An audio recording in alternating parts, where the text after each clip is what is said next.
Cher Jeannot, aujourd'hui nous voici devant ta résidence secondaire. C'est comme cela que tu parlais de ce caveau de famille.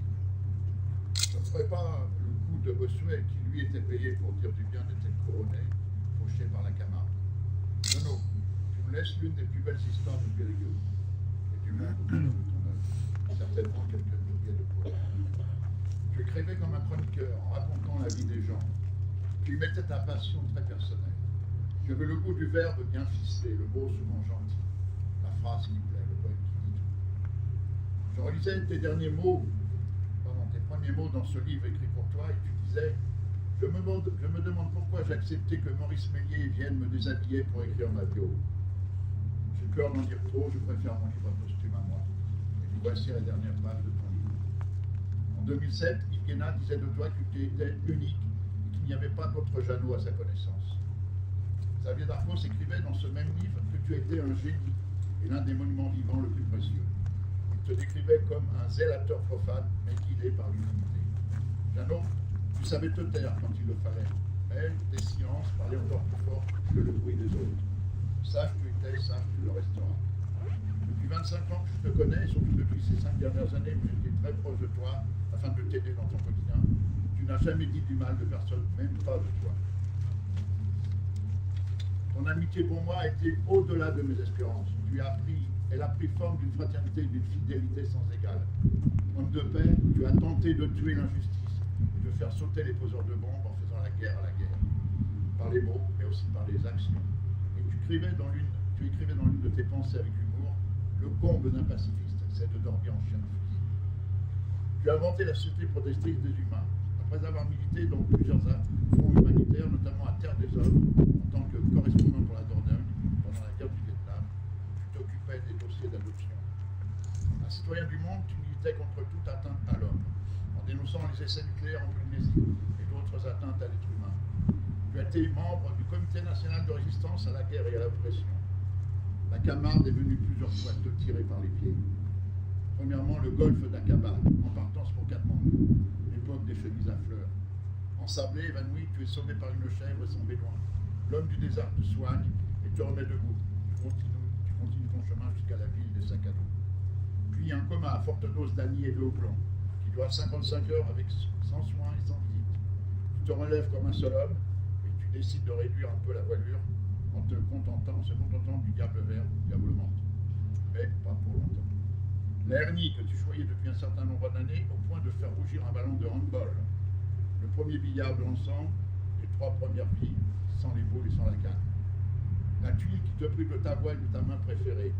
Celle qui écrit des poèmes par cette saloperie d'AVC, qui laisse toujours des traces, sauf sur le papier.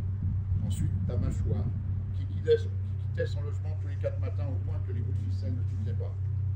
Ce carabin aux urgences à la veille de Noël qui filtrait les entrées pour que le personnel puisse mettre le petit Jésus dans la crèche. Tu lui avais dit avec difficulté, je vais crever à cause de toi, tu viendras à mon enterrement. Mais il n'est pas là parmi nous. Malheureusement, ce n'était pas pour la même chose. Aujourd'hui, la Camargue te rattrape et te laisse sur le carreau avec une leucémie galopante, et aussi par l'usure du bon temps que tu as pris depuis ton adolescence. Jeannot, ne t'inquiète pas, tu auras une 6e vie au travers de ton œuvre poétique, qu'il nous faudra chacun des hydropathes entretenir avec la même passion que tu as eue pendant cette longue vie de poète. Si à un moment d'une de tes vies tu as choisi l'anarchie, c'est parce que tu ne croyais plus en ces lieux politiquement corrects où il fallait faire des courbettes. Tu te permettais de tutoyer les ministres et les bourgeois de Périgueux, et tu n'as jamais rien demandé à la société, même pas ce qu'elle te devait. Tu étais comme moi, tellement athée que tu croyais en tout, et particulièrement en l'être humain, lorsqu'il y a de plus humain, et sans distinction de race et de religion. Tu as fait dans ta vie beaucoup plus qu'un simple citoyen. Tu as vu le monde pour mieux le comprendre. Tu as dénoncé les empêcheurs de tourner en rond sans les condamner. Jeannot, tu ressembles à Dieu, Bouddha, Mahomet, Gandhi, et à toutes les personnes qui aiment et qui font de la paix leur sacerdoce. Tu n'as été la pote de personne sinon d'un Jacques Brel, Georges Brassens, Benoît Lapointe, Mouna Guigui, Émile Goudot, Gaston Bachelard, Jacques Prévert et Virtue, Lecoing, Le Chabot, Liberty. Et tant d'autres qui ont traversé ces 5 vies. Tu as été le ciment du club des hydropathes qui, grâce en partie à toi, approche ses 13 ans d'existence. Tu y seras toujours présent, je te le promets. On va certainement te saluer dans les prochains jours pour te féliciter de l'avoir remis sur pied et nous continuerons à vous faire vivre tous les deux. tes amis, ta famille, tes copains, quelques élus sont là pour te voir franchir le seuil de ta résidence secondaire et de continuer à dénoncer les injustices et les atrocités. Merci, mon pote Jeannot. Tu m'as fait vivre des moments exceptionnels à tes côtés tout au long de ces 25 ans. Merci de votre attention. Lire un petit texte que j'avais pondu pour les 67 ans de Jeannot, où j'avais pu réaliser un César de la poésie à base de modèles dentaires. Et je lui avais dit ceci à Jeannot, alors je te le redis Jeannot, parce que je sais que tu avais aimé, tu avais bien rigolé. Le César de la poésie. César de la poésie en l'honneur du poète du Coder, Jean Boussuge, remis à Périgueux le samedi 23 juin 2007, en soirée en présence d'amis choisis. Cette œuvre gigantesque, déclamation de mots poétiques, sortant de la cavité buccale pleine de dents, des mots incisifs, des mollets, certains ont du mordant et peuvent mieux être saignants. Cette pièce jouée en 2 actes est une comédie de Molière avec Racine. Et que Dieu te protège, Jeannot. Merci encore. Maurice a évoqué la paix. Moi, je vais évoquer un peu comme ancien l'Algérie. En amont de la petite cascade de Barnabé sur l'île, apparut avant-guerre, et il haïssait la guerre, apparut un bébé barbu, un bébé poète, traînant dans sa longue barbe des lampions tout illuminés d'un jour de fête, d'un jour de paix. La paix, la paix. Ô nom de Dieu, la paix pour tous. À 20 ans, l'État Léviathan, comme dit-on, Dieu peut nous appeler. L'État a fait du petit homme barbu un appelé, pacificateur d'un autre département. En Algérie, il y avait des événements. La paix, la paix, la paix, au nom de Dieu, la paix pour tous. Et voilà le petit homme barbu, il croit à la paix. Voilà le petit homme barbu, pacificateur, porteur d'un regard neuf. Et dans ses mains, on lui met une Mat 49. Mon Dieu, qu'ai-je fait au bon Dieu? Et toute sa vie, tous ses vers, portera les cicatrices. Alors en aval de l'île, passé les barils, passé Saint-Front, a disparu le bon petit bonhomme Saint-Front. Depuis un moment, on ne l'entendait plus, mais ses écrits, transportés par l'île, bouteilles à la mer et poètes du Coder, disent ici, diront là-bas, la paix, la paix, la paix pour tous, au nom de Dieu! Jeannot restera éternellement dans notre cœur.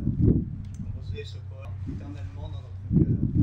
Composer ce poème en apprenant par Maurice son départ.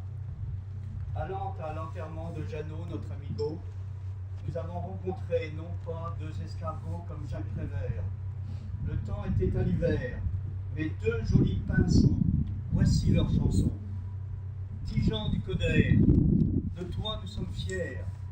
Tijan du Coder, dans l'air, dans l'éther, dans l'éternité, clair, ton nom résonne à jamais. Près de nous, recueillis, sur la route cheminait aussi l'ombre amie de Mouna Aguigui, le grand frère parti en éclaireur, voir s'y existait bien le paradis. Voici son chant qui retentit, Tijan du Coder, l'humanité te salue. Tijan du Coder, les gens de la rue, les plus petits, les moins cossus, en leur cœur ton guide, t'ont choisi. Aux abords du cimetière Saint-Georges, alors apparut le fantôme d'Émile Goudot, entouré du pauvre Lélian, François Villon, Boris Vian et encore Germain Nouveau, tous venus dire l'estime des princes de la rime. Voici leur balade au rondeau. Tijan du Coder, nous t'accueillons, ô grand poète. Tijan du Coder, en l'éternel Parnasse. Parmi nous, tu mérites de l'être. Parmi nous, ta place est faite. Enfin, reçois l'humble hommage, Jeannot, de quelqu'un qui s'honore de t'avoir connu, de quelqu'un qui pleure ta mémoire et déjà trouve que le monde, désempli de toi, a moins de chaleur, a moins de lumière. Voici mon chant d'adieu, Tigean du Coder, toi qui luttas tant contre la guerre, Tigean du Coder, comme ils prendront sens les mots qu'aujourd'hui je vais dire pour conclure. Jean Bossu, c'est arrivé le 20, au mois de février, par beau mais froid matin, un matin meurtrier. Pourquoi partir le 20 pour un vrai hydropathe, pour qui l'eau coule en vin, mais pas le bon picrate? Autour de quelques vers, revisitons ces rimes. Poète du Coder, étranger à la frime, cheveux longs gominés et la barbe fleurie, la bonté incarnée, rêvant, vivant sa rêverie, pacifiste obstiné, non violent convaincu, l'amitié spontanée, c'est ainsi qu'il vécut, entouré des amis et de tous ses copains. L'absence d'ennemis fut son credo d'humain. Les petits et les grands, même le président, tous, ils nous tutoyaient, à une exception près. Lors d'un salon gourmand, il a dit vous, exprès, devant Madame Paul, évitant l'incident. Il tutoya aussi plusieurs fois la Camarde. Oui, mais cette fois, elle a dit « je te garde ». Sans en tirer profit, son frère et confident, Maurice Mélier fit office d'intendant, soudant leur amitié contre vents et marées. Cette complicité les fit bien se marrer. Gardons les souvenirs des jours passés à rire, afin d'entretenir l'esprit qui nous inspire. Jeannot manqua l'appel, il a viré de bord vers les cieux éternels, hélas, sans d'autre accord. Ce toit tranquille où marchent les colons, ce toit tranquille où marchent les colons, entre les pins palpites, entre les tombes. Midi, le juste y consomme de feu, la terre, toujours recommencer. Oh, récompense après une pensée qu'un long regard sur le calme des dieux. Quel pur travail de fins éclairs consume maintiellement d'imperceptibles écumes, et quelle paix semble se concevoir quand sur la vie un soleil se repose. Ouvrage pur d'une éternelle cause, le temps scintille et le songe est savoir. Stable trésor, temple simple mineur, masse de calme et visible réserve, ô sourcilleux, œil qui garde en soi tant de sommeil sous un voile de flamme. Ô mon silence, édifice dans l'âme, mais comble d'or aux mille tuiles, toi, temple du temps qu'un seul soupir résume. À ce point pur, je monte et m'accoutume tout entouré de mon regard terrien, et que mon Dieu, mon offrande suprême, la scintillation sereine sème sur l'altitude un dédain souverain. Les morts, cachés, sont bien dans cette terre qui les réchauffe et sèche leur mystère. Midi là-haut, midi sans mouvement, soit se penche et convient à soi-même. Tête complète et parfait diadème, je suis en toi le secret.